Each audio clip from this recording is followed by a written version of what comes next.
Hello friend, ચલો ફટાફટ આપણે ચેપ્ટર નંબર 1 વાસ્તવિક સંખ્યાઓની અંદર આપણે પહેલો વિડીયો જોયો તો બેઝિક ઇન્ટ્રોડક્શન એક ફોર્મ્યુલા પ્રસ્તાવના અને આ ચેપ્ટરની અંદર આવતા તમામ કોન્સેપ્ટ આપણે જોયા હતા. એના પછી હવે આપણે આ ચેપ્ટરની અંદર સ્વાધ્યાય 1.1 ઉપર જઈએ અને સ્વાધ્યાય 1.1નો આજે આ વિડીયોની અંદર આપણે દાખલા નંબર 1નો અભ્યાસ કરીશું. ઓકે, ચલો હવે દાખલા નંબર 1ની અંદર શું કીધું છે, નીચેની દરેક સંખ્યાને તેના અવિભાજ્ય અવયવના ગુણાકારના સ્વરૂપે દર્શાવો. નીચે તમને અલગ અલગ સંખ્યાઓ આપેલી છે, જેમાં 140, 156, 3825, 5005 અને 7429. હવે આ તમામ સંખ્યાઓને એમના અવિભાજ્ય અવયવના કયા અવિભાજ્ય એટલે ઘડિયાળની રીતે આના શું પાડવાના છે, અવયવો પાડવાના છે અને એને તમારે ગુણાકારના સ્વરૂપે દર્શાવવાના છે. તો સૌથી પહેલાં તમે સંખ્યાઓ આપેલી છે એના અવિભાજ્ય અવયવ પાડશો અને અવયવ પાડ્યા પછી એને તમે કયા સ્વરૂપે, ગુણાકારના સ્વરૂપે દર્શાવશો. અને એની અંદર તમને 5 સંખ્યાઓ આપેલી છે, તો એની અંદરથી આપણે દાખલા નંબર 1માં જોઈશું. એમ ચલો 140 આપેલા છે. સૌથી પહેલાં જ્યારે પણ તમારે ભાગ પાડવાના હોય તો આ રીતના તમારે સંખ્યા લખી નાખવાની. ચલો પહેલાં 140 લખી નાખો. ચલો સૌથી પહેલાં એકમનો અંક 0 છે, જેનો એકમનો અંક 0, 2, 4, 6, 8 હોય એનો 2 વડે ભાગ ચાલે. તો એકમનો અંક 0 છે તો કેટલા વડે ભાગ ચાલે? 2 વડે. 2 વડે ભાગ ચાલે એ સંખ્યાના અડધા થઈ જાય. તો અહીંયા 140ના અડધા એટલે 70. તો 70 દુ 140. ઓકે, ચલો આગળ. હજી તમે જો એકમનો અંક કેટલો છે? 0. તો એનો કેટલા વડે ભાગ ચાલશે? 2 વડે ભાગ ચાલશે અને 2 વડે ભાગ ચાલશે તો ફરી એના અડધા થઈ જશે 35. એટલે કે 35 દુ 70. હવે તમે જુઓ અહીંયા 2 વડે ભાગ નથી ચાલતો કારણ કે એકમનો અંક 5 છે. બીજું 3 વડે બી ભાગ નહીં ચાલે કારણ તમે જો 5 ને 3 8, 8ને 3 વડે ભાગી નહીં શકાતા, તો આખી સંખ્યાનો 3 વડે ભાગ નહીં ચાલે. તો 3 વડે નહીં ચાલે, આગળ 4 વડે તો ના ચાલે કારણ કે 2 વડે ના ચાલે તો 4 વડે ના ચાલે. તો આગળ 5 વડે ભાગ ચાલશે. અને આમ બી તમે જો એકમનો અંક 5 છે તો 5 વડે ભાગ ચાલે. જેનો એકમનો અંક 0 અને 5 હોય એનો કેટલા વડે ભાગ ચાલે? 5 વડે ભાગ ચાલે. તો 5ના ઘડીએ બોલો, 5 × 35. કેટલા? 5 × 35. હવે 7 અવિભાજ્ય સંખ્યા છે તો 7 પોતાના ઘડિયામાં આવશે તો 7 × 7. ઓકે, તો તમે જો અહીંયા ભાગ પડી ગયા છે. તો 140 જે સંખ્યા હતી એના હવે ભાગ લખી નાખો. 140 એના ભાગ કયા પડ્યા? અહીંયા 2 × 2 × 5 × 7. તો 2 × 2 × 5 × 7. ચલો હવે તમે જુઓ અહીંયા 2 વખત આવે છે તો એને લખી નાખો 2નો વર્ગ. 5 એક વખત આવે છે તો 5 અને અહીંયા 7. ઓલરેડી આના ઉપર એક ઘાત હોય છે પણ આપણે એને લખવાની જરૂર નથી. એમ તો આ થઈ ગયું 140ના અવિભાજ્ય અવયવની રીતે તમે એના અવયવ પાડ્યા અને એને તમે કયા સ્વરૂપે દર્શાવ્યા? ગુણાકારના સ્વરૂપે દર્શાવ્યા. ચલો તો આઈની અંદર સંખ્યા પતીજી. હવે ડબલ આઈની અંદર બીજી આપણે સંખ્યા કીધી હતી કઈ? 156. કઈ કીધી હતી? 156. તો ફરી આપણે 156ના ભાગ પાડીશું એ રીતના. તો અહીંયા લખી નાખું 156. ચલો સૌથી પહેલાં તમે જો એકમનો અંક 6 છે તો એકમનો 6 છે તો એને કેટલા વડે ભાગ ચાલશે? 2 વડે. 2 વડે ભાગ ચાલે તો એ સંખ્યાના થઈ જાય અડધા. તો 156ના તમે અડધા કરો તો 100ના અડધા 50 અને 56ના અડધા 28. તો એના અડધા થઈ જશે 78. તો 78 દુ 156. ચલો હજી તમે જો એકમનો અંક 8 છે તો ફરી 2 વડે ભાગ ચાલશે. 2 વડે ભાગ ચાલે સંખ્યાના અડધા થઈ જાય. તો અહીંયા 78ના ભાગ પાડીશું તો આવશે 39 દુ 78. કેટલા? 39 દુ 78. હવે તમે અહીંયા જુઓ 2 વડે ભાગ નહીં ચાલે કારણ કે એકમનો અંક 9 છે. એકમનો અંક 0, 2, 4, 6, 8 હોય તો 2 વડે ભાગ ચાલે. તો 2થી આગળની સંખ્યા 3 વડે ચેક કરો તો 3 વડે. તો તમે જો 9, 3, 12. અંકોનો સરવાળો 12 છે. 12નો 3 વડે ભાગ ચાલે તો આખી સંખ્યાનો 3 વડે ભાગ ચાલશે. ચલો તો 3 વડે ભાગ કરીશું આપણે તો 13 × 39. કેટલા? 13 × 39. અને હવે 13 પોતે અવિભાજ્ય સંખ્યા છે તો અવિભાજ્ય સંખ્યાના ભાગ ન પડે તો અહીંયા આવશે 13 × 13. ચલો હવે તમે જુઓ આગળ 1 આવી ગયો છે તો હવે આગળ ભાગ નહીં પડે. ચલો 156 સંખ્યા લખી નાખો અને 156ના ભાગ કયા લખે તમે? 2 × 2 × 3 × 13. તો અહીંયા લખું 2 × 2 × 3 × 13. ચલો બીજું કઈ સંખ્યા ડબલ વખત આવે છે? 2. તો 2નો વર્ગ થાય કારણ કે 2 વખત આવે છે. બીજું 3 એક જ વખત આવે છે, 3 એમના એમ, અને 13 એક જ વખત આવે છે તો એ એમના એમ. આગળ ઓલરેડી આના ઉપર એક ઘાત છે, આના ઉપર બી એક ઘાત છે, લખવાની કોઈ જરૂર નથી. તો આ થઈ જાય 156ના અવિભાજ્ય અવયવો. ચલો એના પછી આગળની આપણે સંખ્યા જોઈએ છે કઈ 3825. કઈ છે 3825. ચલો એના આપણે ભાગ પાડીશું 3825ના. ધ્યાન આપજો, એકદમ ઇઝી છે, આવડી જશે. ટ્રિપલ આઈની અંદર તમે સંખ્યા પહેલાં કીધી છે 3825. ઓકે, ચલો સૌથી પહેલાં એને લખી નાખો 3825ને. બીજું સંખ્યા થોડી મોટી હોય તો ગભરાવાનું નહીં, બાજુમાં ભાગાકાર કરી નાખવાનો. ચલો હવે સૌથી પહેલાં સંખ્યા મોટી હોય તો ભાગાકારનો ઉપયોગ કરી આપણે દાખલો સોલ્વ કરી શકો છો.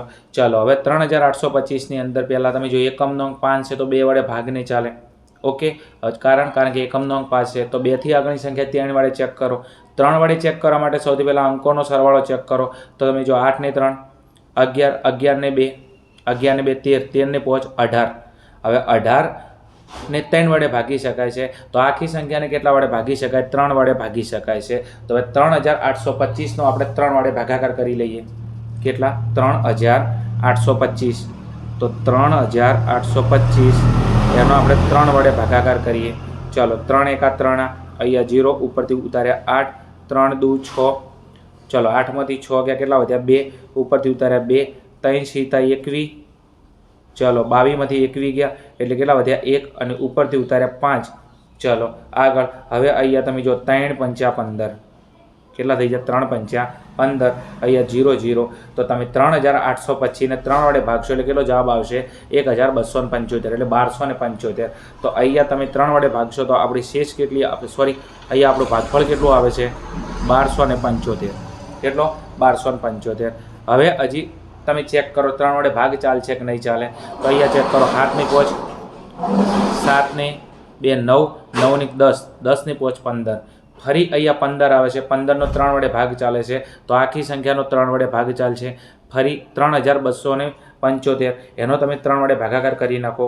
ના ફાવે બર મોટી સંખ્યા હોય તો ભાગાકાર કરી નાખવાનું, શરમ સંકોચ રાશા વગર. ચલો 3 વડે 3 ચોક 12. ચલો 12માંથી 12 ગયા, 0 ઉપરથી ઉતાર્યા 7. ચલો 3નો ઘડિયો બોલો તો 3 દુ 6. ચલો 7માંથી 6 જાય 1 ઉપરથી ઉતાર્યા 5. ચલો 3 પંચા 15. ચલો અહીંયા 0 0. તો 3 વડે ભાગ કરશો એટલે જવાબ કેટલો આવશે? 425. કેટલો આવશે? 425. તો અહીંયા તમે લખી નાખો 425. હવે ચેક કરો અહીંયા 5 ને 2 7, 7 ને 4 11. હવે 11 આવી જશે ખાસ. તો 11 એ 3ના ગુણકની સંખ્યા નથી. 11નો 3 વડે ભાગ નહીં ચાલે. તો એનો મતલબ આખી સંખ્યાનો 3 વડે ભાગ ચાલશે નહીં. તો 4 વડે ચેક કરો. 4 વડે તો ભાગ ચાલશે જ નહીં. કારણ કે 2 વડે ના ચાલે તો એનો 4 વડે ભાગ ના ચાલે. તો હવે 4થી આગળની સંખ્યા 5, 5 વડે તો ભાગ ચાલશે કારણ કે એકમનો અંક કેટલો છે? 5 છે. જેનો એકમનો અંક 0 અને 5 હોય એનો 5 વડે ભાગ ચાલે. તો 5 વડે અહીંયા ભાગાકાર કરી નાખો છું. તો 425ને તમે કેટલા વડે ભાગી નાખો? 5 વડે ભાગી નાખો. 425 ભાગ્યા 5. ચલો 5 8 40. ચલો 42માંથી 40 ગયા તો 2 ઉપરથી ઉતાર્યા 5, 5 5 25. ચલો 25માંથી 25 જાય તો 0 ઉપર શેષ ઉપર ભાગફળ કેટલો આવે? 85. તો 5 વડે ભાગાકાર કરશો તો જવાબ આવશે 85. હજી એકમનો અંક 5 છે તો ફરી એનો 5 વડે ભાગ ચાલશે તો ડાયરેક્ટ 85. 17 પંચા 85 કેટલા થશે? 17 પંચા 85. ડાયરેક્ટ જ તમને ઘડિયા આવડતા તમે કરી શકો છો એમ. ચલો હવે અહીંયા 17 આવી જાય. 17 અવિભાજ્ય સંખ્યા છે તો 17 એકા 17. ચલો હવે એના અવિભાજ્ય અવયવો આપણે લખી નાખીએ છીએ. ધ્યાન આપજો થોડું. કઈ સંખ્યા હતી આપણે જોડે? 3825. કઈ હતી? 3825. હવે એના અવયવો કયા પડ્યા? 3 ગુણ્યા 3 ગુણ્યા 5 ગુણ્યા 5 ગુણ્યા 17. તો લખી નાખું 3 ગુણ્યા 3 ગુણ્યા આગળ કેટલા હતા? 5 ગુણ્યા 5 ગુણ્યા 17. ચલો હવે એક કામ કરીએ, જે સંખ્યા ડબલ વખત આવે છે તો 3 છે 2 વખત આવે છે તો 3નો વર્ગ કરી નાખીએ. અહીંયા 5 કેટલી વખત આવે છે? 2 વખત. તો અહીંયા 5નો વર્ગ કરી નાખીએ અને 17 આવે છે 1 વખત. તો અહીંયા 3800 ને જે આપણી સંખ્યા કઈ હતી? 3825. તો એના તમારા ભાગ કયા પડશે? તો 3નો વર્ગ, 5નો વર્ગ અને 17. ચલો એના પછી આપણે આગળની સંખ્યા કઈ હતી અહીંયા જોઈ લઈએ. તો આપણી આગળની સંખ્યા હતી નેક્સ્ટ એના પછીની હતી ચોથા નંબરની 5005. કઈ હતી? 5005. તો આપણે એના ભાગ લખી દઈએ અહીંયા 5005ના. ચલો ધ્યાન આપજો. સંખ્યા કઈ હતી આઈવીની અંદર? 5005. ચલો 5005ના ભાગ પાડવા છે આપણે. 5005. ચલો સૌથી પહેલાં તમે જુઓ એકમનો અંક 5 છે તો 5 વડે ભાગ તો ચાલે જ છે, પણ એના પહેલાં 2 વડે ના ચાલે કારણ કે એકમનો અંક 5 છે. ચલો 3 વડે, તો અહીંયા તમે જો 5 ને 5 10, 10 વત્તા 0 એટલે 0. તો 3ના ગુણકની સંખ્યા નથી કારણ કે 10નો 3 વડે ભાગ ના ચાલે, આખી સંખ્યાનો 3 વડે ભાગ નહીં ચાલે. 4 વડે ના ચાલે કારણ કે 2 વડે ના ચાલે, 4 વડે ના ચાલે. હવે 5 વડે ચાલી જશે કારણ કે એકમનો અંક કેટલો છે 5. તો અહીંયા 5 વડે તમે ભાગાકાર કરી નાખશો. ના ખબર પડે તો 5000ના 5 ભાગ 1000 અને 5ના 5 ભાગ 1. તો અહીંયા કેટલા આવશે? 1001. કેટલો આવશે? 1001 આવી જશે. ચલો આગળ. ના ખબર પડે તમે ભાગાકાર કરી શકો છો બાજુની અંદર. 5005 ને 5 વડે ભાગશો એટલે જવાબ કેટલો આવશે? 1001 આવશે. ચલો એના પછી નેક્સ્ટ ચેક કરીએ આપણે. હવે 1001 આવી જશે. તો સૌથી પહેલાં જો 5 વડે તો ભાગ ચાલશે જ નહીં ફરી કારણ કે એકમનો અંક 1 છે. હવે 5 પાસે આગળની સંખ્યા કઈ? 6. 6 વડે ના ચાલે કારણ કે 3 વડે ના ચાલે. 6 વડે. હવે 7 વડે ચેક કરી નાખો. કેટલા વડે? 7 વડે ચેક કરી નાખો એમ. તો હવે કેટલી સંખ્યા છે આપણી? 1001. ધ્યાન આપજો. 1001 એનો 7 વડે ચેક કરો તો 7 એકા 7. ચલો 10માંથી 7 ગયા 3, ઉપરથી ઉતાર્યા 0. ચલો 7 ચોક 28. કેટલા? 7 ચોક 28. 30માંથી 28 ગયા 2, ઉપરથી ઉતાર્યા કેટલા? 1. અને અહીંયા 7 તરી કેટલા? 21. ચલો 0 0 શેષ 0 0 થઈ ગઈ. એનો મતલબ 7 વડે ભાગ ચાલે છે. તો 1001ને તમે 7 વડે ભાગશો તો તમારું ભાગફળ કેટલું આવે? 143. કેટલું આવશે? 143. તો આનો 7 વડે ભાગાકાર કરશો તો અહીંયા આવશે 143. ચલો આગળ નેક્સ્ટ. હવે શું કામ કરશો? હજી તમે જો 143 છે તો પહેલાં ચેક કરો 7 વડે ભાગ ચાલે છે કે નથી ચાલતો. ઓકે, કેટલી સંખ્યા છે? 143. તો અહીંયા 143 7 વડે ડિવાઈડ કરી નાખો. તો અહીંયા 7 દુ 14, 7 દુ 14, 0 0. હવે તમે જો અહીંથી 3 તો 7 એકા 7 વધી જાય છે તો 7 વડે ભાગ નહીં ચાલે. હવે 8 વડે ચેક કરો. 8 વડે તો ના જ ચાલે કારણ કે 8 બેકી સંખ્યા છે. ઓકે, તો ભાગ નહીં ચાલે આના વડે. 9 વડે ચેક કરી નાખીએ. 9 વડે ના ચાલે કારણ જે સંખ્યાનો 3 વડે ના ચાલે તો એનો 100 વડે ના ચાલે, એનો 9 વડે કારણ કે આ બધી 3ની ગુણકની સંખ્યા છે. તો હવે એક કેટલી સંખ્યા આવી? 10 વડે. 10 વડે તો ચાલે જ ના કારણ કે જેનો એકમનો અંક 0 હોય એનો 10 વડે ભાગ ચાલે. તો હવે એના આગળની સંખ્યા આવે છે કેટલી? 11. તો આને ચેક કરો 143 ને કેટલા વડે? 11 વડે. તો 143 અને એનો 11 વડે ભાગ ચેક કરી નાખીએ અહીંયા. ચલો સૌથી પહેલાં 11 એકા 11. 14માંથી 11 જ્યાં કેટલા વધ્યા? 3 અને ઉપરથી ઉતાર્યા 3. ચલો 11 તરી 33. કેટલા? 11 તરી 33. 0 0. તો તમે જો 11 વડે ભાગ ચાલે છે તો તમે 11 ગુણ્યા 13 કરો 143 જવાબ આવે છે. એનો મતલબ કે 143 તમે 11 વડે ભાગો એટલે કેટલા આવે છે? 13. કેટલા આવશે? 13. તો 143 તમે 11 વડે ભાગશો એટલે આવશે અહીંયા 13. હવે અહીંયા તમે જોઈ શકો છો કે 13 સંખ્યા આવી ગઈ છે અને 13 સંખ્યા તમારી અવિભાજ્ય સંખ્યા છે અને 13 પોતાના ઘડિયામાં આવે છે. તો અહીંયા 13 એકા 13 જ થાય, આગળ ભાગ પડશે નહીં. ચલો હવે એક આવી ગયો છે. હવે 5005 હતા એને લખી નાખીએ અહીંયા 5005. હવે એના ભાગ કયા પડ્યા? 5 ગુણ્યા 7 ગુણ્યા 11 ગુણ્યા 13. તો 5 ગુણ્યા 7 ગુણ્યા 11 ગુણ્યા 13. તમે જો કોઈ સંખ્યા ડબલ વખત આવતી નથી તો 5005ના ડાયરેક્ટ જ ભાગ પડી જશે. જો ડબલ વખત આવતી હોય તો એનો વર્ગ કરો, પણ ડબલ વખત આવતી નથી.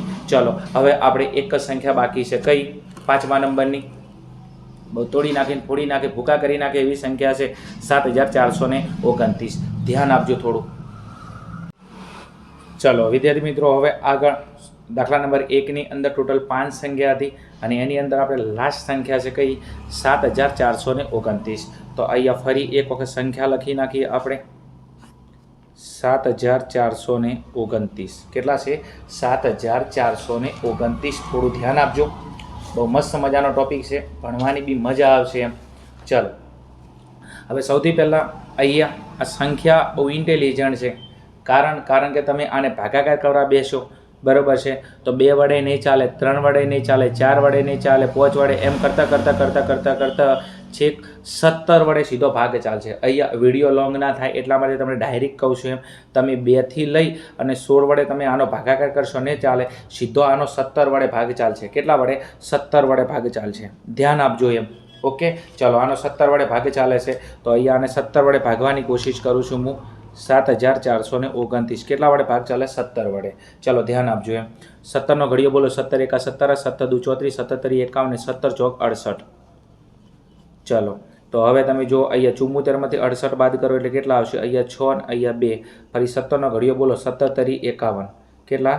17 તરી 51. ચલો 62ની અંદર તમે 51 બાદ કરી નાખો એટલે કેટલા વધશે? 11 વધશે. ચલો ઉપરથી કેટલા ઉતારશો? 9 વધશે. ચલો 17નો ઘડીઓ બોલો. તો 17 સીતા 119. કેટલા? 17 સીતા 119. 0 0 0. તો તમે જો ડાયરેક્ટ જ આ 7429નો કેટલા વડે ભાગ ચાલે? 17 વડે. અને તમારું ભાગફળ કેટલું આવશે? 437. કેટલું આવશે? 437. તો અહીંયા લખી નાખું 437. ચાલો આગળ જવું છે નેક્સ્ટ. વિદ્યાર્થી મિત્રો, સંખ્યા બહુ ઇન્ટેલિજન્ટ છે એટલા માટે ફરી કહું છું. હવે આ જે સંખ્યા છે 17 અવિભાજ્ય સંખ્યા છે. તો હવે ફરી પાછો આ સંખ્યાનો અવિભાજ્ય સંખ્યા વડે ભાગ ચાલશે. ખાસ વસ્તુ તો 17 પછીની અવિભાજ્ય સંખ્યા છે કઈ? 19. તો આનો સીધો તમે 19 વડે ભાગાકાર કરશો એમ. કેટલા વડે? 19 વડે ભાગાકાર કરશું એમ.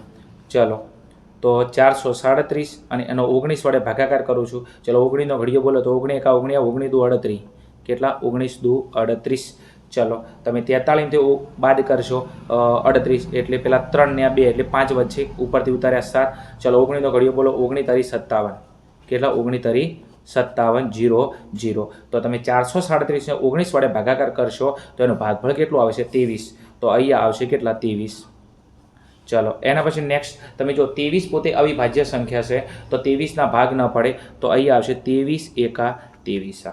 ચલો હવે જે સંખ્યા છે બરાબર છે, અહીંયા 1 આવી ગયો. તો હવે જે સંખ્યા છે એને આપણે લખી નાખ 7429 અને એને તમારે ગુણાકારના સ્વરૂપે લખવાના. તો એના ભાગ કયા પડ્યા? 17 ગુણ્યા 19 ગુણ્યા 23. તો એના ભાગ પડે 17 ગુણ્યા 19 ગુણ્યા 23. થોડું યાદ રાખજો, સંખ્યા બહુ ઇન્ટેલિજન્ટ છે તમારા જેવી. ઓકે, જેવા તમે ઇન્ટેલિજન્ટ છો એમ એવી સંખ્યા પણ ઇન્ટેલિજન્ટ છે.